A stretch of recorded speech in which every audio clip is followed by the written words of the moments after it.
Hi hello నమస్తే welcome to news. నేను సిద్ధంగా సుదర్శన్. ఇక బీసీవాదం బలంగా దేశవ్యాప్తంగా వీస్తున్నటువంటి పరిస్థితి కనిపిస్తూ ఉంది. మొత్తం మీద బీసీల గురించి మాట్లాడకపోతే పార్టీల మనుగడ కూడా ప్రశ్నార్థకమవుతున్నటువంటి పరిస్థితి కూడా స్పష్టంగా అర్థమవుతూ ఉంది. ఇక తెలంగాణలో కులగణన, ఆ కులగణన తర్వాత వచ్చినటువంటి పరిణామాలు ఇవన్నీ కూడా జరుగుతున్నటువంటి పరిణామాలు ఒకవైపు ఉంటే, ఇప్పుడు స్థానిక సంస్థల ఎన్నికలు తర్వాత బీసీలకు సంబంధించిన 42% రిజర్వేషన్ కల్పిస్తామని చెప్పేసి రాష్ట్ర ప్రభుత్వం అంటే కాంగ్రెస్ పార్టీ గతంలో ప్రకటించడం, ఆ తర్వాత ఇప్పుడు దాని ఇంప్లిమెంటేషన్ వచ్చినప్పుడు ఇక్కడ స్థానిక సంస్థలకు సంబంధించి కానీ తర్వాత విద్యా ఉద్యోగాల్లో కానీ దానికి సంబంధించిన చర్చ కూడా రాష్ట్ర వ్యాప్తంగా జరుగుతూ ఉంది. అయితే దేశవ్యాప్తంగా కూడా కులగణన చేస్తామని చెప్పేసి అక్కడ కేంద్ర ప్రభుత్వం ప్రకటించింది. ఈ నేపథ్యంలో మొత్తం మీద బీసీల ప్రస్తావన లేకుండా, బీసీల అండ లేకుండా పార్టీలు కానీ తర్వాత పరిస్థితులు కానీ మారేటువంటి పరిస్థితులు కనిపించడం లేదు. ఈ నేపథ్యంలో ఇప్పుడు ప్రధానంగా బీసీల వైపే మొత్తం కూడా దేశవ్యాప్తంగా చర్చ జరుగుతూ ఉంది. ఈ నేపథ్యంలో మనతో మాట్లాడడానికి తుర్క నరసింహ గారు మనతో ఉన్నారు. సామాజిక న్యాయ మంత్రిత్వ శాఖలో south India development welfare board మెంబర్గా పనిచేశారు ఆయన. తర్వాత అంటే ఓఎస్డీగా పనిచేసిండ్రు అక్కడ, అంటే రాష్ట్ర ప్రభుత్వానికి సంబంధించి ఓఎస్డీగా పనిచేసిండ్రు గతంలో ఒక మంత్రికి. ఆ తర్వాత సంచార జాతులకు సంబంధించి 15 సంవత్సరాల పాటు దానికోసం పనిచేసిండు. ఆర్ఎస్ఎస్లో కూడా తర్వాత పనిచేసిండు. ఆ తర్వాత ఏబీవీపీ, ఇటు ఉపాధ్యాయ సంఘమైనటువంటి ఆపస్లో నాయకునిగా స్టేట్ సెక్రటరీగా పనిచేసిండ్రు. రకరకాలుగా అంటే వివిధ హోదాల్లో ఉన్నప్పటికీ 100% సామాజిక న్యాయం అనేటువంటి అంశంపైనే ప్రధానంగా ఆయన ముందుకెళ్తున్నటువంటి పరిస్థితి కనిపిస్తూ ఉంది. అయితే ప్రధానంగా బీసీల కాన్సెప్ట్ తోటి ముందుకెళ్తున్నటువంటి పరిస్థితుల నేపథ్యంలో ఆయనతో మాట్లాడేటువంటి ప్రయత్నం చేద్దాం. నమస్తే సార్. నమస్తే. చెప్పండి, అంటే యాక్చువల్గా ఇప్పుడు బీసీవాదం బలంగా దేశవ్యాప్తంగా వీస్తూ ఉంది. ఈ నేపథ్యంలో దాని గురించి మనం ఏమని విశ్లేషిస్తాం? దేశవ్యాప్తంగా అంటే స్వతంత్రం వచ్చిన తర్వాత కూడా, అంతకుముందు కూడా స్వతంత్రం వచ్చిన తర్వాత కొన్ని ప్రైవేటు పార్టీలు, ప్రైవేటు కుటుంబాలు, వివిధ రాష్ట్రాలు ఆ పాలన కింద ఉండి ఈ బీసీ వాళ్ళు వాళ్ళ కాళ్ళ కింద, వాళ్ళ పాలన కింద అణిగి మణిగి ఉన్న బీసీ కులాలు ఈరోజు తమ యొక్క ఆత్మగౌరవం ఏంటి, తమ యొక్క వాటా ఏంటి, తన హక్కులేంటి అనేది గమనించి దేశం మొత్తం మీద ఉవ్వెత్తున ప్రజ్వలిస్తున్న ఉద్యమాలు ప్రజ్వలిస్తున్నాయి. ఏ పార్టీ కానీ బీసీ దాంట్లో ముఖ్యంగా బీజేపీలో కూడా ముందుకు వచ్చి బీసీ కమిషన్కు చట్టబద్ధత కల్పించేసి కులగణన చేస్తానని చెప్పేసి, తర్వాత చాలా రాష్ట్రాల్లో బీసీ ముఖ్యమంత్రులు చేపట్టి శివరాజ్ సింగ్ చౌహాన్ అవుతుంది, తర్వాత గోపీనాథ్ ముండే అవుతుంది, తర్వాత ఉమా భారత్ అవుతుంది, కళ్యాణ్ సింగ్ అవుతుంది, అందరినీ బీసీలు ముఖ్యమంత్రులు చేయడం. ఇప్పుడు కూడా బీసీలు 27 మందిని బీసీ మంత్రులని కేంద్రంలో క్యాబినెట్ చేయడం ఒక రకంగా అనివార్యత తప్పదు. అనివార్యత కూడా ఏర్పడుతుంది. ఎందుకంటే దీంట్లో అందరి తేగా ఉంటుంది కదా. తెలంగాణ వచ్చి అందరి తేగా ఉంటుంది, దీంట్లో అందరి తేగా ఉంటుంది. ఉద్యమకారులు, మీలాంటి బీసీ సంఘాలు, లేదా వితందా పార్టీలో కూడా, అదే బీజేపీలో కూడా బీసీ నాయకులు ఎందరూ ఉంటాయి, మనం ఒకళ్ళని చెప్పలేము. అట్లా కేంద్ర ప్రభుత్వం కూడా బీసీల గురించి ఆలోచించడం, బీసీని ముఖ్యమంత్రి చేయడం, ఒక కూలి పని చేసి ఓ తోట కూలి పని చేసినా కూడా ఆమెను రాష్ట్రపతికి చెప్పడం, పేపర్ అమ్ముకుంటానని కూడా రాష్ట్రపతి చేయడం, తర్వాత రోడ్డు మీద రొట్టెలు అమ్ముకునే ఫ్యామిలీని తీసుకుపోయి మన యోగి యాత్ర ముఖ్యమంత్రి చేయడం చేస్తూనే ఉంటుంది బీసీ వాళ్ళకు. అందులో ఏంటంటే అది అనివార్యం. అది బీసీ వాళ్ళకి ఎందుకంటే బీసీలు అంటే 55% జనాభా. దేశ అభివృద్ధి అంటే వీళ్ళ అభివృద్ధే దేశ అభివృద్ధి. వీళ్ళ యొక్క డౌన్ ఫాలింగే మళ్ళీ దేశం యొక్క జీడిపి, దేశం యొక్క డౌన్ ఫాలింగ్ కూడా ఏర్పడుతుంది. కాబట్టి బీసీల గురించి ఎప్పుడైనా ఆలోచించాలి. అనివార్యం. అది కిందోడైనా, పెద్దోడైనా, అగ్రవాల్ అయినా, ఈ పార్టీ అయినా, ఆ పార్టీ అయినా అనివార్య పరిస్థితి ఏర్పడదు. కాబట్టి బీసీలు సరైన టైం అది. వీళ్ళు ఒక సరైన మేనిఫెస్టో తయారు చేసుకోవాలి. బీసీల గురించి ఆలోచించుకోవాలి, సరైన మేనిఫెస్టో పెట్టుకొని ఇది కూడా కుటుంబం జోలికి పోకుండా, లేకపోతే ఈర్ష్య అసూయలు తోడిపోకుండా ఉండాలి. ఎందుకంటే ఈ సూకాడు 4 కులాలు, బీసీ అంటే ఏంటిది మరి, మనల్ని ఒక 3-4 కులాలు కానీ ఈ ప్రైవేట్ పార్టీలు కానీ కుటుంబాలు దోసుకున్నాయి కాబట్టి, అనుభవపడ్డాయి కాబట్టి అసలు మనది ఏంది, ఎందుకు ఇట్లయితుందని చెప్పేసి ఆలోచన బాధన పెరిగిందన్నట్టు. పెరుగుతున్న క్రమంలో ఈ 4-5 కుటుంబ పార్టీలు కానీ, కొన్ని క్యాస్ట్లు ఉన్నోళ్ళు కానీ, ఆ క్యాస్ట్లో కూడా పేదోళ్ళు చాలా మంది మనకు అనుకూలంగా ఉంటుంది, అది వేరు ఉంటుంది. అయితే వాళ్ళకి మనం ఈర్ష్యలతోటి, అసూయలతోటి, పగలతోటి, ద్వేషాలతోటి మనము ముందుకు పోవద్దు. మనం కలుపుకొని పోవాలి. వాళ్ళు చేసిన తప్పులు.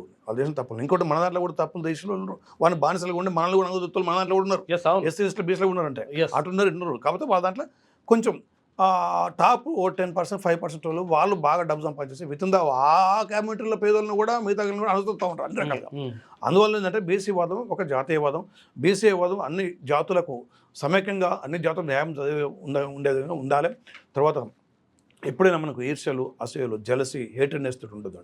So every action or else every reaction Okay. If it is in the form of hatredness and jealousy, so much lost to even ours also, ours committees also.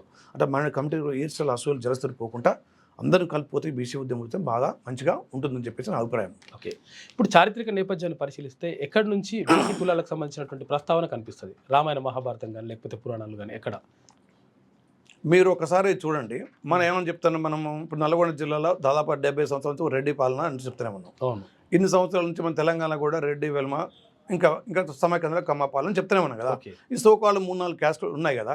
ఒకసారి వీటి గురించి మనం తెలుసుకున్న తర్వాత మన గురించి బీసీల గురించి పోదాం. వీళ్ళు కూడా బీసీలే. ఓకే, వీళ్ళు కూడా బీసీల నుంచి వచ్చిన వాళ్ళే, మళ్ళీ వీళ్ళు కూడా శూద్రులే. కానీ వీళ్ళంతా మర్చిపోయిందంటే వీళ్ళని తొక్కుదామి, అంచగొడదామి, కింది వాళ్ళని అవమానపరిచే విధంగా వీళ్ళు పరిపాలిస్తారు. ఇప్పుడు ఈ యొక్క 3-4 కమిటీలను కొన్ని కుటుంబాలు, ఎందుకంటే కుటుంబ పార్టీ అని చెప్తాను కాబట్టి కొన్ని కుటుంబాలు చెప్తాను. ఇక కులం మొత్తం కాదు, కులం మొత్తం అయితే నిజంగా ఆ కులం మొత్తం బాగుపడాలి. కంబాల కులం లేని వాళ్ళు కూడా డెవలప్ చేయాలి. అందరినీ చేరాలి. రెడ్డి వాళ్ళ పేదవాళ్ళు ఉన్నారు, దగ్గర రానియారండి. రెడ్డి వాళ్ళ పేదవాళ్ళని రెడ్డి వాడు పాయకాన్ని పనిచేస్తుంటే రెడ్డి వాళ్ళు ఆర్ట్స్ ఊరికే పనిచేస్తారు. రెడ్డి వాళ్ళు ఇళ్ళలో కూడా పనిచేస్తారు. రెడ్డి క్యాస్ట్ వాళ్ళు మళ్ళీ వాళ్ళ దగ్గర రాని ఈ రెడ్డి మళ్ళీ ఈ రెడ్డి ఎమ్మెల్యే ఎంపీ మళ్ళీ అటు దూరం పెట్టారు. వాళ్ళంటే ఈవెన్ కూడా డబ్బులు లేక పాపం లేడీస్ కూడా వ్యభిచారం కూడా చేసే పరిస్థితులు ఏర్పడే అటువంటి పరిస్థితులు ఇప్పుడు సమాజంలో. మరి వాళ్ళు వీళ్ళు మా వాళ్ళు కూడా అతుకోరు. అంటే పేదోళ్ళని వాళ్ళు ఎక్కడ ఉన్నా కానీ వాళ్ళు అతుకునే పరిస్థితులు. ఈ కుటుంబ పార్టీలు, ప్రైవేట్ పార్టీలు, ఈ కుటుంబ పార్టీలు, ప్రైవేట్ పార్టీలు అగ్రవర్ణంలో కొన్ని కుటుంబాలు మెయింటైన్ చేస్తారు కాబట్టి మనం దానికి మనం టార్గెట్ చేయాల్సిన అవసరం ఉన్నది. భారతీయ జనతా పార్టీ కూడా సేమ్ అదే. కుటుంబ పార్టీలు, ప్రైవేట్ పార్టీలు దేశానికి, సమాజానికి చాలా ప్రమాదాన్ని ఉద్దేశిస్తుంటే భారతీయ జనతా పార్టీ సిద్ధాంతమే అది. తర్వాత మీరు ఈ నేపథ్యం అన్నారు ఇక్కడ మళ్ళీ మొదటి కడుకోతాయి ఈ 3-4 క్యాస్టులు. ఇప్పుడు రెడ్డి అన్నాం కదా, స్వతంత్ర కట్టం ముందు కూడా అక్కడ బ్రిటిష్ వారికి ఆంధ్రలో, తెలంగాణ నైజామానికి దొరలు పెద్ద చేసిన వాళ్ళే కదా. దొరలు పెద్ద అంతకంటే ముందెవరు సామంతరాజులుగా కుతుబ్ షా సామంతరాజులు పనిచేసారు రెడ్డి. కొండవీటి రెడ్డి రాజు అవుతుంది. తర్వాత మాల సైన్యం, ఈ మాల సైన్యం పోయి ఇక్కడ కాకతీయ రాజ్యం ఏర్పడి దేవరకొండ రాచకొండ ఏర్పడిన మాల సైన్యం, మాల రాజ్యం అంటే వెలిసిన మాల రాజ్యం, ఇవన్నీ వాళ్ళకు బానిసలే పనిచేసినాయి. వాళ్ళు సామంతరాజులు. వెలిమాల అనేది మీరు ఒకటి ఈ క్యాస్ట్ గురించి ఆలోచిస్తారు. ఎందుకంటే ఈ క్యాస్ట్ అనేది పెక్యులర్ క్యాస్ట్ అది. ఎందుకంటే ఈ రోజులు మోసం చేసి దగా చేసిన కొన్ని కుటుంబం ఉంది, ఒక కుటుంబం ఉంది కదా, దొంగ కుటుంబం. ఆ క్యాస్ట్ గురించి చెప్తా ఉంటారు, మేము గ్రేట్ అని చెప్తా ఉంటారు కదా. వీళ్ళు వేసిన మాల ఎందుకని పేరు వచ్చిందంటే, మీరు ఒకసారి చూసుకోండి, పల్నాటి యుద్ధం జరిగింది. నాయకుడు నాగమ్మ, అటు బ్రహ్మనాయుడు, మలిదేవరాజు, నలగమ్మ రాజు. మలిదేవరాజుకు బ్రహ్మనాయుడు చాపకోడు భోజనము, శ్రీ వైష్ణవ మతము, కులాలు ఇవ్వని చెప్పేసి రోజు వాళ్ళ ఇంట్లో చాపకోడు భోజనం పెట్టేసి ఆయన కొడుకు బాలచంద్రుడు, సాకలి, మంగలి, బ్రాహ్మణ అందరు కలిసి భోజనం చేసేది. అతిపెద్ద ధైర్యవంతుడు, సాహసవంతుడు, అతి గొప్ప సాహసవంతుడైన కన్నమదాసు కన్నమణియుడు పెంచి పోషించి ఆయన సర్వ సైన్యాధ్యక్షుడు మాల కమిటీ బ్రహ్మనాయుడు. తర్వాత ఈ మాల కమిటీ సర్వ సైన్యాధ్యక్షుడు అయిపోయిన తర్వాత కింద ఆర్డీఓల్ని, ఎస్పీని, కలెక్టర్ అంటే అప్పుడు పోస్టులు వేరే ఉంటాయి. అలాంటి వాళ్ళు మొత్తం మాల కమిటీలు పెట్టుకుంటేనా కన్నమదాసు పెట్టుకున్న తర్వాత యుద్ధం జరిగింది. పల్నాడు యుద్ధంలో వీళ్ళు బ్రహ్మనాయుడు ఓడిపోయినారు. నాయకరామ గెలిచిందంట. గెలిచిన తర్వాత ఆమె చట్టం తీసింది. ఎవరైతే నాకు వ్యతిరేకంగా పోరాడిన ఉండరు, సైన్యంగా అవుతుంది, ఆఫీసర్లు అవుతుంది, కుటుంబాలు ఉంటాయి కదా, వీళ్ళంతా వెళ్ళి మాల మీరు ఈ రకంగా ఉండాలి, మీరు వెళ్ళిపోవాలని చెప్పినాం. ఇమ్మీడియట్లీ వాళ్ళు పోయి కాకతీయ రాజ్యంలో జాయిన్ అయిపోయారు. అప్పటికే గోనగన్నారెడ్డి అని చెప్పేసి కాకతీయ రాజ్యంలో వీళ్ళు రెడ్డిస్ ఉంటాయి, రెడ్డి సైన్యం. వాళ్ళకి ఇప్పుడు పడకపోయేది, కాకతీయ రాజ్యం పడకపోయేది. వాళ్ళు కూడా కాకతీయ రాజ్యాన్ని ముస్లింలకు అప్పచెప్పారు. అది అయిపోయింది. అగ్రవ చేసి అయిపోయిన తర్వాత ఈ మాల సైన్యం పోయి దేవరకొండ రాజ్యకొండ స్థాపించుకోరు. రెడ్డి సైన్యం పోయి కొండవీటి రెడ్డి అని స్థాపించుకోరు. మళ్ళీ ఆ కొండవీటి రెడ్డికి ఈ మాల రాజ్యాలకు దేవరకొండ ఎప్పుడు కొట్లాట అయిపోయింది. అది తర్వాత అక్కడ ముసునూరి నాయకులు అని చెప్పేసి ఖమ్మాన్ని ఆయన కూడా వెళ్ళిపోయాడు. ఆయన కూడా సైన్యం ఉండే కాకతీయ రాజ్యంలో. వాళ్ళు కూడా బయటకు వెళ్ళి కాపాయి నాయకుడు మహాసైన్యాధ్యక్షుడు, మహా గొప్ప యోధుడు. తర్వాత ఆయన ఇమ్మీడియట్లీ మళ్ళీ ఊరుగల నుంచి వాళ్ళని ముస్లిమ్స్ ఆయన పరిపాలించాడు. ఈ రకంగా కాకతీయ రాజ్యం తర్వాత ఈ రెడ్డి, వెల్మ, కమ్మ కులాలు తెలిసినాయి. అంతవరకు తెలియదు. ఆ కులాలు కాకతీయ సామ్రాజ్యానికి ముందు ఆ కులమే లేదు కదా, వెల్మ కులమే లేదు. రెడ్డి అనేది కులం కాదు కదా. రెడ్డి అనేది కులం కాదు. రెడ్డి అనేది ఒక టైటిల్ అనేది రేవంత్ రెడ్డి చెప్పారు, వాళ్ళకి కూడా తెలుసు అంటుంది. ఇప్పుడు రఘువీరారెడ్డి ఏంటిది, ఏ క్యాస్ట్ అనేది? రఘువీరారెడ్డి యాదవ్. రెడ్డప్ప రెడ్డి ఆయన వడ్డెర. తులసిరెడ్డి అందరు రెడ్డి అనుకులు అంతా రెడ్డి అంటే మళ్ళీ వీళ్ళు ఏంటంటే ఒక టైటిల్ ఉండే. రాష్ట్ర కూటల కాలంలో రాజులు పరిపాలించారు. రాష్ట్ర కూటంలో రెడ్డి అని చెప్పేసి ఆ ఊరి గ్రామ పెద్ద, సర్పంచి, తర్వాత ఆ పోస్టులు మొత్తం యార్డీలు ఇస్తారు, పోలీస్ పెట్టలు, రెవెన్యూ చూసుకున్నది. వాళ్ళు ఈ కులంలో ఒక ఉండే ఆ పక్క వాళ్ళు పెళ్లి చేసుకుని అట్లా రెడ్డి కులంగా ఏర్పడింది అంటారు. అది అందరికీ తెలుస్తుంది. అట్లా ఇవన్నీ ఈ కింది కులాల నుంచి పుట్టినాయండి. కింది బీసీ కులాల నుంచి కింది కులాల నుంచి పుట్టిన కులాలే కాబట్టి శూద్రులే వాళ్ళు కూడా. శూద్రులే. కానీ వాళ్ళు ఎవరో కాదు, కావాలంటే మీరు సపరేట్ వీళ్ళు బానిసలు పనిచేయాలి, మేము పరిపాలించాలని చెప్తారట. మీరు ఒకసారి ఆలోచించండి. సరే కాకతీయుల తర్వాత వీళ్ళు వచ్చారు కదా, మరి అంతకంటే ముందు దేశాన్ని పరిపాలించిన రాజులు, మరి వాళ్ళదే కులాలు కావాలి, వాళ్ళదే కులాలను క్వశ్చన్ చేసుకోవాలి కదా మనము. కాకతీయుల కంటే ముందు చాళుక్యులు పరిపాలించారు. చాళుక్యుల కంటే ముందు విష్ణుకుండులు, రాష్ట్రకూటులు కింద ఆనందగోత్రులు, బృహత్పయనులు, తర్వాత ఇక్ష్వాకుల తర్వాత వీళ్ళు ఈ ఏమంటారు దీన్ని శాతవాహనులు తర్వాత వీళ్ళు పరిపాలించారు, కుమ్మరాజులు పరిపాలించారంట. ఇట్లా చూసుకుంటే పోతుంటే కాకతీయుల కంటే ముందు యాదవ రాజులు ఉండే. యాదవ రాజులు వాళ్ళు దేవగిరి యాదవ రాజులు ఉండే తెలుసా? ఆనంద దేవుడు దేవగిరి యాదవ రాజులు గణపతి దేవుని 12 సంవత్సరాలు జైల్లో ఉంచారు. గణపతి దేవుని చక్రవర్తి సామ్రాజ్యానికి గణపతి దేవుని పట్టుకపోయి 12 సంవత్సరాలు జైల్లో ఉంచారు. గణపతి దేవుని తండ్రిని మహాదేవుని చంపి కొడుకుని మళ్ళీ 12 సంవత్సరాలు జైలు చేస్తే గణపతి దేవుడు పాపం ఆయనకు మంచిగా ప్రవర్తన బాగుండేదట. అప్పుడు గణపతి దేవుని వదిలిపెడితే వాళ్ళు యాదవ రాజులు క్షమాభిక్ష పెడితే మళ్ళీ గణపతి దేవుడు వచ్చి రాజ్యం స్థాపించుకోరు. అంటే కాకతీయ రాజ్యం ఎవరికి క్షమాభిక్ష? యాదవ రాజులకు క్షమాభిక్ష. యాదవ్ ఇప్పుడే కదా, శ్రీకృష్ణ కాలం నుంచి యదు వంశం ఇదంతా ఉంటుంది కదా. ఇప్పుడు కూడా బీహార్ ఉత్తర మొత్తం యాదవులే కదా. మహాభారత కాలంలో యాదవులు 5, 6, 7 వేల సంవత్సరాల నుంచి రాజులు వాళ్ళు. 5, 6, 7 వేల సంవత్సరాలు యాదవ్ రాజులు కదా. మరి వీళ్ళు ఎప్పుడు 500, 600 సంవత్సరాలు 700 500, 600, 700 సంవత్సరాలు రాజుల కాలం వీళ్ళు ఉండరు. కానీ వాళ్ళ చరిత్ర ఎప్పటి నుంచి ఉంది? రాజుల చరిత్ర రాజులు కలిసి అత్యంత వడ్డీ రాజులు. వీళ్ళకంటే ముందు కాకతీయుల కంటే వీళ్ళ ముందు తర్వాత క్రీస్తు పూర్వం కూడా వడ్డీ రాజులు పరిపాలించారు. వడ్డీ రాజులు గజపతి రాజులు వచ్చారు. ఆ వడ్డీ రాజులనే ఈయన అశోకుడు యుద్ధం చేస్తాడు కారవేల మీద. అది వడ్డరాజులే అంటది చరిత్ర, ఆ పేరు లేకుంటే. ఇంకోటి ఈ రోజులలో ఏదైనా ఒక రాష్ట్రము ఒక క్యాస్ట్ పేరు ఉందంటే వడ్డేస్తా అంటే వడ్డే రాజ్యం. వడ్డేస్తా అంటే వడ్డే రాజ్యం. వడ్డీలు పరిపాలించారు వాళ్ళే. అక్కడ పరిపాలించినప్పుడు ఆ కోనార్క్ సూర్య దేవాలయాన్ని, తర్వాత పూరి జగన్నాథ దేవాలయాన్ని అద్భుతమైన శిలా సంపదను పరిపాలించారు. తర్వాత తరగని సంపదను కూడా వాళ్ళు క్రియేట్ చేశారంట. అంతేగా. అంతకుముందు పాండులు, చోళులు, చాళుక్యులు వీళ్ళంతా రెడ్డి కాదు కదా. వీళ్ళంతా కింది కులాలే కదా. కింది కులాల రాజ్యాలు పరిపాలించారు కదా. కింది కులాల రాజ్యాలు పరిపాలించారు. ఇంకా ముందుకు పోతే మీరు ఆలోచించండి రామాయణ మహాభారతంలో. రామాయణ మహాభారత కాలంలో మత్స్యగంధికి పరాశ్రమ పుట్టిన వీళ్ళు. అంటే ఎవరు? గంగపుత్రులు అటు. గంగాదేవికి చంద్రమహారాజు, భీష్ముడు అంతా ఉంది కదా. మహాభారతం అంటది. అంటే గంగాదేవి ఉంది, మత్స్యగంధి అంటే వీళ్ళంతా ఈ గంగపుత్రులు కదా. గంగపుత్రులు బెస్తవాళ్ళు వీళ్ళు. అంటే వాళ్ళగా పరిపాలించింది. అంటే బెస్తవాళ్ళు వీళ్ళే కదా రాజు. తర్వాత అంతకుముందు అదే మహాకాలంలో ఈయన రాజు ఏకలవుడు రాజు. ఏకలవుడు కూడా ఆయన కూడా ఏకలవుడు మీరు గిరిజనుడు కాదు. జరాసంధుడు, బృహద్రథ వంశం. జరాసంధుడు వంశంతో 1000 సంవత్సరాలు పరిపాలించింది. ఏది మన మహాభారత యుద్ధం తర్వాత కూడా బృహద్దుడు రాష్ట్ర బృహద్దుడు. ఆ బృహద్దుని ఓడించి వీళ్ళు ఏమంటారు మౌర్యుల కాలం తర్వాత ముందు రాజులు ఉండే వాళ్ళు వచ్చారంటది. అట్లా ధనానందుడు కావత వాళ్ళు వచ్చారంట. జరాసంధుడు తర్వాత వీళ్ళు పరిపాలించారు. అంటే వీళ్ళంతా కింది కులాలు కదా. ఇప్పుడు అనుకున్న వాళ్ళు కింది కులాలు ఏం కాదు. అప్పుడు వీళ్ళంతా రాజులు అంటది. బీసీ కులాలకు సంబంధించిన వాళ్ళే అప్పుడు రాజ్యాధికారంలో ఉన్నారు, రాజులుగా ఉన్నారు, చక్రవర్తులుగా ఉన్నాడు. ఇప్పుడు మట్టితో తయారు చేసి ఇప్పుడు వడ్డే రాజులు ఉన్నారు. యాదవ్ సుదీర్ఘ పరిపాలించిన రాజులు, కొన్ని 100 సంవత్సరాలు పరిపాలించిన రాజులు వీళ్ళు. తర్వాత కుమ్మరి రాజులు ఉన్నారు. కుమ్మరి రాజులు ఏమంటారు? శాలివాహన శకం ఏర్పడుతుంది. అసలు శకం ఏర్పడుతుంది. అసలు శకం 700 క్రీస్తు తర్వాత 700 క్రీస్తు పూర్వం 776 సంవత్సరం. క్రీస్తు పుట్టిన 76 సంవత్సరం వీళ్ళు శకం ఏర్పడుతుంది. అంటే వాళ్ళ శకాన్ని నిర్మించి కుమ్మరి రాజులు అంటారు. సైతం ఇట్లా గాలికి మడితో తయారు చేసి వాడి ప్రాణం పోసి ఇప్పుడు కూడా వేదాలు ఉపనిషత్తుల సారాంశతోటి గుళ్ళల్లో ప్రాణప్రతిష్ఠ చేస్తారు. రామునికి మన ప్రాణప్రతిష్ఠ అట్లా మట్టికి కూడా ప్రాణప్రతిష్ఠ సైన్యం తయారు చేసిన కులము ఎవరు? శాలివాహన చక్రవర్తులు. ఇలాంటి గొప్ప కులాలు అంటే కుమ్మరులు. వాళ్ళకి ఇప్పుడు అంటే యాక్చువల్ మేము రాజ్యాధికారంలో ఉన్నాము రాజులమా అని కూడా అనుకుంటారు.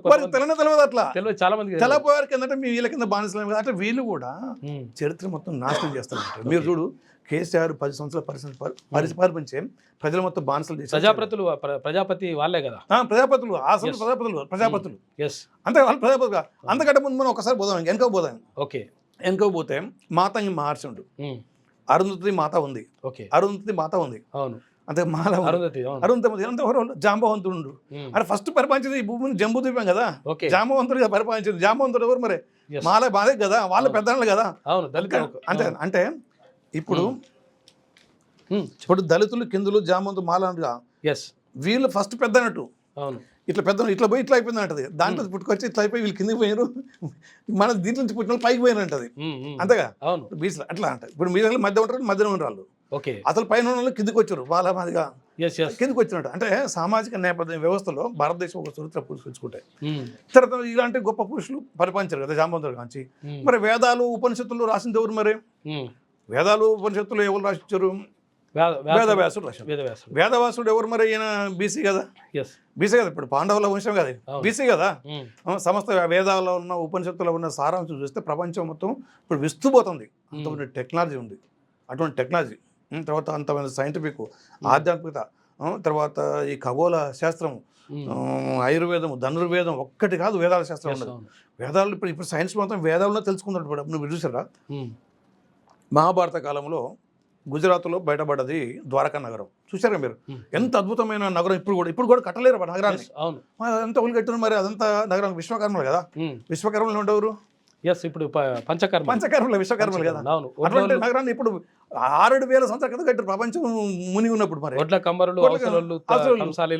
శిల్పులు వాళ్ళ నుంచి బ్రాహ్మణ్స్ పెట్టారు కదా. ఫస్ట్ బ్రాహ్మణులు వీళ్ళే కదా, వాళ్ళు బీసే కదా. అంటే విశ్వబ్రాహ్మణులు కదా, విశ్వబ్రాహ్మణులు సృష్టికర్తలు, విశ్వకర్మలు.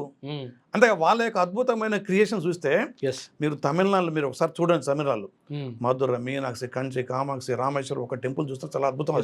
ఇప్పుడు కూడా కట్టలేరు. ప్రపంచం మొత్తం ఏకమైనా కానీ ఒక మధుర మీనాక్షి టెంపుల్ కట్టాలి, ప్రపంచం మొత్తం ఏకమైనా కానీ.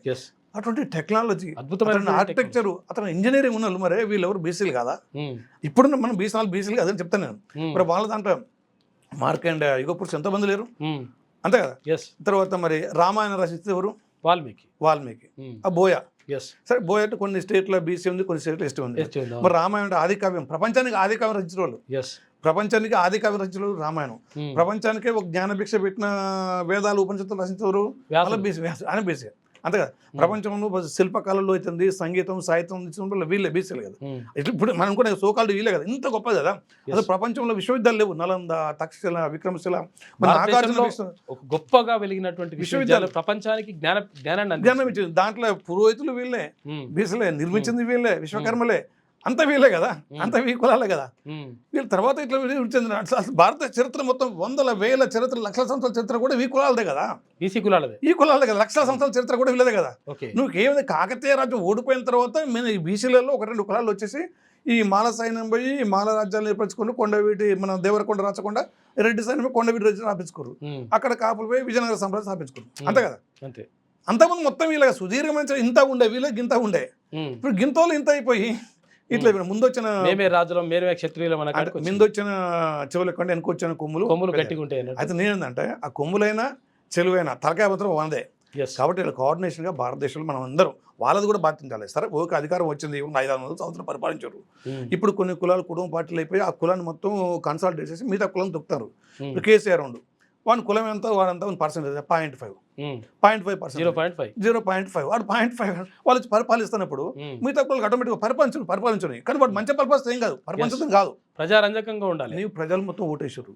తెలంగాణ భావజాలం, నీళ్లు, నిధులు, తర్వాత ఉపాధి కల్పన, వీటన్నిటి కోసం ఉంచారు. కానీ నువ్వు మొత్తం మోసాలు చేసి వచ్చేసి నీ కుటుంబం, మీ కులంలో కొద్ది మందిని మొత్తం రౌడీలు, దొంగలు తయారు చేస్తే వాడు ప్రణీత్ రావట, ప్రభాకర్ రావట, ఇక వాడవడ వీడోళ్ళు మొత్తం జైల్లో పడతారు కదా. నువ్వు దొంగ అయితే నీ పక్కన దొంగతనం చేస్తేవి. అట్లా నీ కులపలను డెవలప్ చేయాలి. డెవలప్ చేయకుండా నీ కులపలను ఏం నా వేల మొక్కలు నా కులం ఆంబారు నేర్పుతాయి. మళ్ళీ ఆంబారు నేర్పితే మిగతా ఒక కోపం వచ్చాయి. ఆటోమేటిక్ అనివార్యం మళ్ళీ రెడ్డిస్ మళ్ళీ వీళ్ళు ఎన్నుకుంటారు. ఇదే పని మన బీసీల పని. వాడిని దించడం, వీడిని ఎక్కడం, వీడిని దించడం, వాడిని ఎక్కడం. కానీ ఓట్ లెవెల్ వీళ్ళే కదా, కింది ప్రజలే కదా. కింది ప్రజలే అంటే వీళ్ళు డెవలప్ చేసిన అంటే వీళ్ళకు కూడా కింది ప్రజలకు కూడా అవగాహన రావాలి. అంటే ఆత్మగౌరవం ఇదంతా తెలిసినప్పుడు ఏంటంటే నువ్వు ఎట్లా పరిపాలిస్తారా, మీ స్థాయి ఏంద్రా, మీరు ఏమిచ్చారా సమాజానికి, వేదాలను, ఉపనిషత్తులను, సైన్స్ని, టెక్నాలజీని అంతించారా. మీరు చూడండి సుదర్శన్ గారు, స్వాతంత్రం వచ్చినప్పుడు మన జీడిపి ఎంత ఉంది తెలుసా? మన రూపాయ అమెరికా రూపాయ సమానంగా ఉండే, డాలర్తో సమానంగా స్వతంత్రం వచ్చినప్పుడు. మరి ఇప్పుడు 80 రూపాయలు ఎందుకు పడ్డది? ఒకటి, స్వాతంత్రం వచ్చినప్పుడు స్వయం సమృద్ధిగా ఉండే, ఎవ్వరు ప్రేమ, ఆత్మీయ అనురాగాలతో ఎవరిని వృత్తి వాళ్ళ చేతులని చెప్పేసి ఆ వృత్తి నైపుణ్యంతో వృత్తి స్కిల్ డెవలప్మెంట్ వాళ్ళ తరతరాలు అందించుకుంటూ ఆ వృత్తి ఇట్లా ఉండే. అది ఒక చిన్నతర పరిశ్రమ లెక్క ఉండే. బీజేపీ సిద్ధాంతం ఏంటంటే చిన్నతర కుటీర పరిశ్రమలు ఉండే చిన్నతర పరిశ్రమ నుండి మీడియం స్కిల్ ఇండస్ట్రీ నుంచి పెద్ద స్థాయికి తీసుకుపోవాలని చెప్పేసి రాజ్యం అని చెప్పేసి ఈ వృత్తులు ఉపాధులు అభివృద్ధి చెంది వృత్తులకు ఆధునీకరణ ఆల్రెడీ స్కిల్డ్ ఎంప్లాయీస్ ఉండరు, స్కిల్డ్ లేబర్ ఉండరు, స్కిల్డ్ వర్కర్స్ ఉండదు ఇక్కడ ఈ కులాల్లో. పద్మశాల కులం ఉంది, పద్మశాల మంచి బట్టలు వేరే నువ్వు వాళ్ళే చేస్తారు వాళ్ళు, అంతేగా బంగారం వాళ్ళే చేస్తారు, వాళ్ళే చేస్తారు, వేరే కాబట్టి వాళ్ళ స్కిల్డ్ వాళ్ళు వర్కర్స్. ఆ స్కిల్ తోటి టెక్నాలజీ ఇన్పుట్ ఇస్తే కొంచెం ఇన్వెస్ట్మెంట్ ఆటోమేటిక్గా వాళ్ళు పెద్ద స్థాయిలో ఎదుగుతారు. అట్లా చేయలే వీళ్ళు, వాళ్ళని కూలగొట్టి ఆ వృత్తిని తీసుకొని జాన్ జెవెలర్స్ ఖాన్ జెవెలర్స్ వీడొచ్చిండు, మంగళ పని తర్వాత ఇటువంటి పని కేసీఆర్ బిడ్డ చేస్తుంది, వాళ్ళు నిర్వహి చేస్తుంది, కూరగాయలు చంద్రబాబు అమ్ముతాడు, అంతేగా ఇక్కడ హెరిటేజ్ వీడు అమ్ముతాడు, అంబానీ వీడంటే ఇట్లా అంటది. ఇట్లా వచ్చిందంటే సంపన్న చేతిలో వీళ్ళ వృత్తులు మొత్తం నిర్వీర్యం అయిపోయి రోడ్ల మీద పడుతున్న కాలంలో బీసీలు ఖచ్చితంగా ఆలోచించుకోవాలి, టైం ఏర్పడదు అన్నట్టు, ఆల్రెడీ పడదు. కాబట్టి ఇలాంటి ఈ యొక్క ఆత్మగౌరవతో ముందుకు రావాలి. తర్వాత ఈ రాజుల కాలం చెప్తాం కదా, మనం కూడా ఒకసారి ఆలోచించాలి, ఒక్కసారి ఆలోచించాలి మనం. ఈ కాకతీయుల కంటే ముందు మరి ఇప్పుడు విష్ణుకుంటలు ఉన్నారు, శాలంకాయలు ఉన్నారు, ఆనందగోతులు ఉండరు, మరి వీళ్ళందరూ వేరే కులం కదా, ఇంత మనవాళ్ళే కదా, వీళ్ళ కులం లేనప్పుడు మిగతా మనవాళ్ళు కదా, మిగతా రాజులు మొత్తం రాజ్యాన్ని మొత్తం మనం క్రియేట్ చేసినాం కదా, క్రియేట్ చేసి మనం విదేశాలతో పోరాడినాం కదా. అటు సైడ్ లంబాడి బంజారా కులం, మన గజ్ని గూరి ఖిల్జీ అంతకుముందు వాళ్ళతో పోరాడిన కులాలు ఉన్నాయి, అది బీసీ. అక్కడ మధ్యప్రదేశ్ మహారాష్ట్రలో లంబాడి కులం బీసీ, కర్ణాటకలో ఎస్సీ, ఇక్కడ ఎస్టీ. అక్కడ మొత్తం భీమదేవుడు, సోలంకి భీమదేవుడు, పృథ్వీరాజ్ చౌహాన్ సోలంకి భీమదేవుడు, తర్వాత రాణా ప్రతాప్ సింగ్, రాణా సంగ్రామ్ సింగ్, అందరూ విదేశంలో పోరాడారు. అరే వాళ్ళకు కూడా దిక్కులేదు, ఇప్పుడు వాళ్ళు మర్చిపోతారు, ఇప్పుడు మేము రాజపుత్రులు అనేది మర్చిపోతారు, ఈ లంబాడి క్యాస్ట్ కూడా. మేము రాజపుత్రులు మేము వీళ్ళు లంబాడి సోలంకిలు, చౌహాన్లు, రాథోళ్ళు వీళ్ళుంటారు, 4 ఉంటాయి అంటారు రాజవంశాలు. ఇప్పుడు లంబాడి క్యాస్ట్ ఏ క్యాస్ట్ తీసుకున్నా కానీ, ఏ కులం తీసుకున్నా కానీ, ఏ ఇంటి పేరు తీసుకుని ఈ 4 వంశాలలో ఏదో ఒక వంశం ఉంటుంది వాళ్ళు, చౌహాన్లు, రాథోళ్ళు. వాళ్ళు మర్చిపోతారు, అంత గ్లోరియస్. అరే వాళ్ళు ఎటువంటి టెంపుల్స్ కట్టించారు, ఎప్పటి ప్యాలెస్లు కట్టించారు, ఎటువంటి యుద్ధాలు చేసినారు, అక్బర్కి యుద్ధాలు చేసినారు, రాణా సంగ్రామ్ సింగ్ అక్బర్కి వ్యతిరేకంగా, రాణా ప్రతాప్ సింగ్ ఈయన చేసిండు, బాబర్కి వ్యతిరేకంగా రాణా సంగ్రామ్ సింగ్, అక్బర్కి వ్యతిరేకంగా రాణా ప్రతాప్ సింగ్, శివాజీ వీళ్ళంతా బీసీలు కదా, శివాజీ అంతా బీసీలు కదా, ఇదంతా బీసీలు కదా, బీసీ శివాజీ మా బీసీ మీ అనుకు చెప్పుకుంటారా, ఇలాంతా అదే. అరే అన్ని అందించారు, వేదాలు, ఉపనిషత్తులు, జ్ఞానము అన్నీ అందించారు కదా, కన్స్ట్రక్షన్, తర్వాత యుద్ధ నైపుణ్యం, శిల్ప వేదం, అన్ని రకాలుగా ఇన్ని రంగాల్లో వీళ్ళే ముందుండి దేనికైనా భారతదేశం ముందు. చూడు, ఒక ఎంట్రికకు 16 సార్లు ఆపరేషన్ చేసిన మన భారతదేశం, మన కాలంలో, వీళ్ళు ప్రపంచ కాలంలో. తర్వాత విమానం, రామాయణ కాలం, రామాయణం కూడా చూడు, రామాయణ సగడు ఉంటాడు, సగర కమిటీ వాళ్ళు పెట్టుకుంటారు, భగీరథుడు ఒడ్డరా.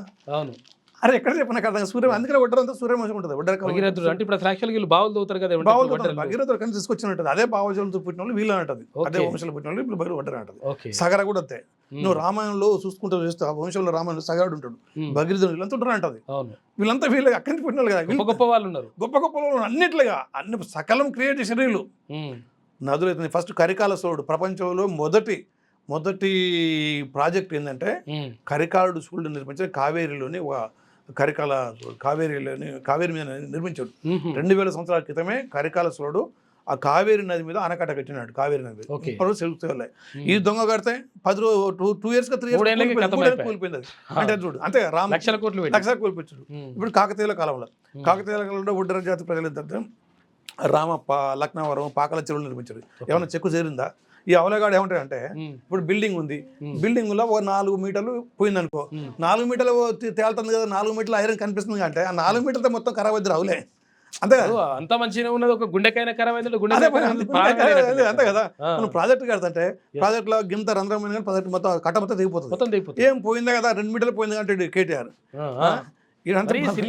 సిల్లర్గా బల్పాలి అంటే పేదోళ్ళు పిచ్చోళ్ళు అని చెప్పేసి వాడు ఏం చెప్తానంటారు అని చెప్పేసి వాళ్ళు ఇష్టం వచ్చి ఈ దొంగలు మాట్లాడుతూ ఉంటారు. అందుకని ఆ దొంగ కుటుంబాన్ని మనం నిర్వీర్యం చేసినాం, ప్రజలు మంచిగా ఎందులో ఉన్నది. కాబట్టి ఇప్పుడు నేనేందంటే బీసీ ఒక మంచి ఒక ప్లాట్ఫామ్ రావాలి. ఆ ప్లాట్ఫామ్ తోటి ఒక కాన్సెప్షన్ తోటి ఒక కోర్ కాన్సెప్ట్ తోటి ఒక బైలాస్ ఏర్పడాలి. ఇది కూడా కుటుంబ పార్టీ కాకుండా, ఎందుకు మన పని ఇదే, వాని మీద కోపం వస్తే వీని తీస్తాను, వీని మీద కోపం వస్తే వాడు చూస్తాను, అంతేగా. వాడు పోయి వాడు వచ్చే పాట అమ్మది అవి వచ్చాయి, అదిగా వచ్చాయి, అది గద్దరు పాట పడతా భలేగున్నది రా మన అసెంబ్లీని, వాని నోట వీని మాట, వీని నోట వాని మాట, ఓట్లు వేసిన నోట్లో బయటపడని చెప్పి అట్ట అవుతుంది మన పని. అంటే స్వతంత్రం రాకముందు వాందించినాం, స్వతంత్రం వచ్చిన తర్వాత మళ్ళీ కొంచెం దోపిడి దొంగలు దించినాం. ఏది మన బ్రిటిష్ వారికి అనుకూలంగా ఉన్నో లేకపోతే నైజాం అనుకున్న సపోర్ట్ చేసిన విష్ణురుద్ర వాళ్ళని తెచ్చినాం, వాళ్ళని తెచ్చినాం, ఆంధ్రలో వచ్చినాం, ఆంధ్రలో తెచ్చినాం, మళ్ళీ వాళ్ళని తెచ్చినాం, ఆంధ్ర నుంచి మళ్ళీ కేసీఆర్ని ఎక్కించాం, వాళ్ళని ఎక్కించాం, మళ్ళీ వీళ్ళని ఎక్కించినాం. ఇప్పుడు కేవలం కాంగ్రెస్ పార్టీ రెడ్డి పాలన అంటది, వాళ్ళు ఎక్కించాం, మన వాళ్ళ వేలు మళ్ళీ ఎక్కించాం, మళ్ళీ ఇప్పుడు మనం మళ్ళీ ఇంకేస్తాం అదే అంటది. ఇట్లా మార్చుకుంటా పోతా ఉన్నాం. అట్లా కాకుండా వస్తుందంటే ఇలా బీసీ అభివృద్ధి, దేశ అభివృద్ధి, బీసీల ఎందుకంటే మెజారిటీ పీపుల్ వీళ్ళ యొక్క మానవ జాతి అభివృద్ధి, వీళ్ళ యొక్క విద్య, వీళ్ళ యొక్క వైద్యం, వీళ్ళ యొక్క టెక్నాలజీ దేశ అభివృద్ధి. మీరు చూడండి ప్రపంచం ఎంత ముందుకు పోతుంది. ఐరన్ వేము, ఆర్టిఫిషియల్ ఇంటెలిజెన్స్, తర్వాత కంప్యూటర్ టెక్నాలజీ, డేటా సైన్స్ ఇవన్నీ పోతా ఉన్నాయి కదా. మరి దీంట్లో వీళ్ళు ప్రాతినిధ్యం వహించొద్దా? దీంట్లో వీళ్ళు లీడర్ కావద్దా? బేసిక్ కులాలు అంతే కదా, అంతే కావాలి కదా. కాబట్టి ఇవన్నీ కావాలంటే మనకి ఏం కావాలి? మనకు విద్య కావాలన్నా, వైద్యం కావాలి, ఎటువంటి విద్య కావాలి, మనకి ఎటువంటి వైద్యం కావాలి, ఎటువంటి పరిపాలన కావాలి, రాజకీయంలో మన వాటా ఎంత, పారిశ్రామిక రంగంలో మన వాటా ఎంత, మనం ఎట్లా ఉండాలి, దీనికి అన్నిటికీ అట్లా రావాలంటే ఏం చేయాలి, మనము ఏం చేయాలి? ఆల్రెడీ పెద్దోడు ఉన్నాడు, 15% దేశ జనాభాలో ఒక 5 to 10% దగ్గర 80% సంపద ఉంది. వాడి క్రియేషన్ సంపద జీడిపి అంటాను మనం. అవును. అరే మరి 80% తలసరి ఆదాయం అన్నప్పుడు వాడి ఆదాయం అంతా వచ్చి ఇక్కడ వాడి ఆదాయాన్ని వాడు డెవలప్ అయిన దేశ అభివృద్ధి చూపిస్తున్నాం. అది కాదు, ఈ 70% జనాభా అభివృద్ధి అనేది దేశ అభివృద్ధి జనాభా. అట్లా మానవ అభివృద్ధిలో విద్య, వైద్య, ఉపాధి రంగం, తర్వాత ఆత్మ గౌరవం, తర్వాత పెట్టుబడి, తర్వాత ఇవన్నీ ఉంటాయి. దాని మొత్తం మానవ అభివృద్ధి ఇండెక్స్ ఉన్నట్టు. దాంట్లో మనం ఎన్నో స్థానం, 120 స్థానం సిగ్గుండాలి మనకి, ఏ రాజకీయ నాయకులైనా 120 స్థానాలు వీళ్ళందరూ అభివృద్ధి చెందారు, వీళ్ళందరూ రావాలంటది. ఆడ ఎక్కువ ఎగ్గొడతాం. మీరు చూడండి, ప్రపంచంలో ఎక్కువ ట్యాక్స్ ఎగ్గొట్టే దేశం భారతదేశం. అమెరికా కూడా 30-40% కలిసి, జర్మనీ కూడా 40%. ఈ కార్పొరేట్ సంస్థలు మొత్తం, ఈ డబ్బున్న సంస్థలు టాప్ 10%, 15% మొత్తం వేల కోట్లు, లక్షల కోట్లు ఎగ్గొట్టు. దాని ప్యారలల్ ఎకానమీ అంటారు. అందులో బీసీలు ఉంటారా? అందులో తక్కువ అంటారు. బీసీలో ఏ బీసీ సిమెంట్ కంపెనీ ఉంది, ఏ బీసీ సాఫ్ట్వేర్ కంపెనీ ఉంది, అంతేగా. ఏదో రియల్ ఎస్టేట్ కొద్ది ఉంది అందుగా, అంతేగా. మొత్తం వాళ్ళే కదా ఎగ్గొడతారు, వాళ్ళే కదా టాప్ లో ఉన్న వాళ్ళు కొద్దిమంది. అంటే వాళ్ళే ఎగ్గొడతారు, వాళ్ళ అభివృద్ధిని వాళ్ళే ఎగ్గొడతారు, వాళ్ళు ఎగ్గొడతారు పక్కన పెడతారు. ఎక్కువ బ్యాంక్ లోన్స్ వాళ్ళే, ఎక్కువ ఎగ్గొడుతుంది వాళ్ళే, తక్కువ ఇంట్రెస్ట్ తీసుకుంటారు వాళ్ళే. అట్లా ఉంటుంది. ఇది తీసుకొచ్చి కింది ప్రాబ్లం అట్లా. కాబట్టి ఇవన్నీ జరగకుండా ఈ ఎకనామికల్ ఇన్ఈక్వాలిటీని మనం తగ్గిస్తట్టు మంచిగా బీసీ వాదంతో ఈ కాన్సెప్ట్ తోటి ముందుకు వచ్చేసి, ఇది కూడా కొద్దిమంది చేతుల ఉండకుండా, ఒక్కరి చేతులు ఉండకుండా, కొన్ని కులాల చేతులు ఉండకుండా అన్ని కులాలు ఉండాలి. బీసీ అంటే కేవలం కొన్ని కనిపిస్తుంటాయి, చాలా కులాలు ఉన్నాయి. బీసీలో 3 స్టెప్స్ వాళ్ళు వస్తారు. అప్పర్, మీడియం, కిందికి. మీడియం అంటున్నాం ఎంబీసీ కులాలు, కుమ్మరి, కమ్మరి, సాగలి, మంగళ, దమ్మరి, మంగళకి ఇట్లా ఇటు ఉంటాయి. ఇంకా కింది కులాలు ఉంటాయి. కింది బాటం లెవెల్ ఉన్న బీసీ కులాలు ఉంటాయి. మందుల, పెద్దమ్మల, వీరభద్ర, వీరభుష్టి, బాలసంతులు, బౌరులు, అర్జునులు, గంగడ్లోళ్ళు, ఉడ్డర, పూసలి, తర్వాత అద్దంవారు, పటంవారు, జోగివారు, చాలా ఉంటాయి. ఈ కూడా 70-80 కులాలు ఉంటాయి. ఈ కులాలను కలుపుకొని పోవాలి. మళ్ళీ మిడిల్లో ఉన్న ఎంబీసీ కులాలని, టాపులను అందరూ కలిసిపోతుంటాయి. వీళ్ళు ఆత్మగౌరవంతో వీళ్ళు కూడా మావాలరా, మీరు కూడా మావాలి. అగ్రవర్ణాలు ఘన చరిత్రను తెలుసుకోవాలి. చరిత్ర తెలుసుకున్నప్పుడు ఇంకా ఆత్మగౌరవం వస్తుంది. వారికి మనసులో అరే ఫీలింగ్ ఉంటుంది. ఫీలింగ్ వరకు ఏమైతే తెలుసా, నువ్వు దొరవు, నేను ఒక బీసీ నాయకుడిని, మంచి ఐఏఎస్ చదివినో, లేకపోతే పొలిటికల్గా ఉన్నో, మంచి నాకు మేధాశక్తి ఉందో, పోరాట పటిమ ఉందో, త్యాగం చేసే గుణం ఉందో, నేను ఉన్నా. ఊళ్ళో నువ్వు దొర ఉండవు, అయ్యో దొర నీకాడ కొత్త నాకాడ రారు. మన బీసీ కులాలు కూడా రారుగా. నువ్వు బెంబే అన్నా కానీ, ఏం తెలియకున్నా కానీ ఇప్పుడు చంద్రబాబు కొడుకోండు ఎవరు మన ఆటోమేటిక్ చెప్తూనే ఉంటారు జనాలు. ఆటోమేటిక్గా మన కళ్ళ ముందు పుట్టినాడు కదా వాడు, మన కళ్ళ ముందు పుట్టినాడు కదా, మన కళ్ళ ముందు వీళ్ళంతా పోతారు. నాకు నవ్వు వస్తుంది. అది చంద్రబాబు కొడుకు ఎవరు, మీరే ఎవరు అని పోతారు. ఆటోమేటిక్ అంటే కుటుంబం పట్ల ఉంటుంది అంటారు. పెద్ద పెద్ద లీడర్లు కూడా పోయి కలుస్తుంటారు. అది ఎందుకు అనుకున్న నాలెడ్జ్ ఉంది, అనుకున్న సామాజిక నేపథ్యం ఉంది, మనకు అనుభవం ఏంది, వాళ్ళకి ఏజ్ అవన్నీ చూడరు. ఇక అట్లా బానిసలు అయిపోతారు అంటది. అట్లా బానిసలు అట్లా బీసీ కులాలు కూడా మన ఆత్మగౌరవం తెలుసుకోవాలి, మన దాంట్లో లీడర్ని తెలుసుకోవాలి, మనకి ఏం కావాల్సిందో తెలుసుకోవాలి, మనకి ఏం కావాలో తెలుసుకోవాలి, మనకి ఏం గోపులు తెలుసుకోవాలి. అట్లా ఈ భావజాలం డెవలప్ అయితే మనం పనికిరాని ఒక దొంగని అని లీడర్ చేయలేము. అట్లా చేయడం వల్ల ఏం తెలుసా, ఒక 10th ఫెయిల్ విదేశాఖ మంత్రి. అవును, మనం చూడలే, మనం విదేశాఖ మంత్రి అంతే. విదేశాఖ మంత్రి అంటే ఏం చేయాలి, బీఈడి కానీ, ఎంఈడి కానీ, కమిషన్లు కానీ, విదేశీయుల విద్య ఎట్లుంది మరి, మన దేశంలో విద్య ఎట్లుంది మరి, ఈ సామాజిక నేపథ్యం అవగాహన ఉన్నాడు విదేశాఖ మంత్రి. నువ్వు 10th కేసీఆర్ ఏం చేస్తాడు, 8th ఫెయిల్ నుంచి విదేశాఖ మంత్రి పెడతాడు. అంతేగా వాడు ఏం చేయాలి, ఐటీ శాఖ మంత్రి పెడతారు. ఎందుకంటే మొత్తం అంత పెట్టి చూస్తున్నట్టు ఏమిటి పని ఉంటే మళ్ళీ హోంశాఖ మంత్రి పెడతారు. అంతేగా హోంశాఖ మంత్రి ఇట్లా కూర్చోమని మొత్తం మేము చూస్తామని అట్లా కుటుంబ పార్టీలు పెట్టుకొని ఒక అవగాహన లేకుండా, ఒక అర్హత లేని వాళ్ళని పెట్టుకొని వాళ్ళు పరిపాలిస్తూ ఉంటుంది. అంటే ఇటువంటి క్రమంలో బీసీ వాళ్ళు ఆలోచించాలి. అరే మనం పోయి వానికి దొర అంటోడు, లేకపోతే ఊళ్ళో పెద్దోడు అంటోడు, వానికి ఉంటే నిజంగా వానికి కెపబిలిటీ, సామాజిక స్ఫూర్తి ఉందంటే చాలామంది ఉన్నారు. ఇప్పుడు తెలంగాణలో నల్గొండ జిల్లాలో మలుస్తూరం జగన్ భీమిరెడ్డి నరసింహలో ఎన్లెట్ చేశారు వాళ్ళు. ప్రజల కోసం పోరాడు. అటువంటి ఉండు తప్పలేదు, వాళ్ళు ఏ కులమైనా కానీ. ఓకే. అట్లా లేకుండా వాళ్ళు క్యాస్ట్ ఆ కులంలో పుట్టినోడు వాడిని గౌరవించాలని చెప్పి పొద్దున్న వాడు కాలు మీద కాలేజ్ ఇట్లా కూర్చుంటే అయ్యా దూరం కింద కూర్చొని వానికి మొత్తం ఆటోమేటిక్గా నువ్వే లీడర్షిప్ చేస్తాంటివి. ఎస్, అవును. లీడర్షిప్ ఎవరికి ఏంది, మన పుట్టుకే రిజర్వేషన్ మనం చేయడం వల్ల ఆయన పుట్టుకే రిజర్వేషన్ అయిపోద్ది. ఇక ఎస్, నీకు రిజర్వేషన్ ఇచ్చి వేస్ట్, ఆయన పుట్టుక రిజర్వేషన్ నీ రిజర్వేషన్ అంతా కాలదు వస్తూ ఉంటాడు. అంటే అట్లా చేయకుండా బీసీలంతా ఆత్మగౌరవంతో వాళ్ళ చరిత్రను తెలుసుకొని సమాజం మీరు ఏమందించారు, ఇప్పుడు ఏం కోల్పోయారు, పార్టీలు వీటిలు ఇవన్నిటికన్నా అతీతంగా అట్లా ఏ పార్టీలో కానీ ఏ పార్టీలో ఉంటుందంటే తర్వాత మిగతా కులాలు కూడా కలుపుకొని పోయే భావజాలంతో మీరు కూడా బావారు అని చెప్పేసి వాళ్ళు ఈర్ష లేకుండా వాళ్ళ జ్ఞానం అంటే మనం యూనిటీ అయినప్పుడు వాళ్ళకి జ్ఞానం లేకపోతే రాదు. వాని కిందికి పోతే వాడు జ్ఞానం రాదు. మనతో ఈక్వల్గా భావించినప్పుడు అది కాదు రీజన్ చెప్పి ఇంటర్ అంటుంది. అందుకని ఆ ఈక్వల్ ఎడ్యుకేషన్ ఆ ఈక్వల్ అవకాశాలు ఉన్నప్పుడు ఎన్ని వస్తూ ఉంటాయి. కాబట్టి ఆ ఈక్వాలిటీ గురించి ఈక్వల్ సమాన ఎడ్యుకేషన్, సమాన వైద్యము, సమాన అవకాశాలు రాజ్యాంగంలో అంటే వాటి కోసం మనం బీసీలు తయారు చేసుకుని ఆత్మగౌరవం ఉంటుంది. ఇంకోటి రాజ్యాంగంలో స్వేచ్ఛ, సమానత్వం, సౌరభత్వంగా మరి స్వేచ్ఛ ఎంతవరకు ఉంది, సమానత్వం ఎవరి మధ్య ఉంది, దేని మధ్య ఉంది రాజ్యాంగం, అంతేగా అది ఒక క్వశ్చన్ చేసుకోవాలి మనం. రాజ్యాంగ మౌలిక సూత్రాలు వేడి కుటుంబ పార్టీ నాశనం చేస్తున్నాయి.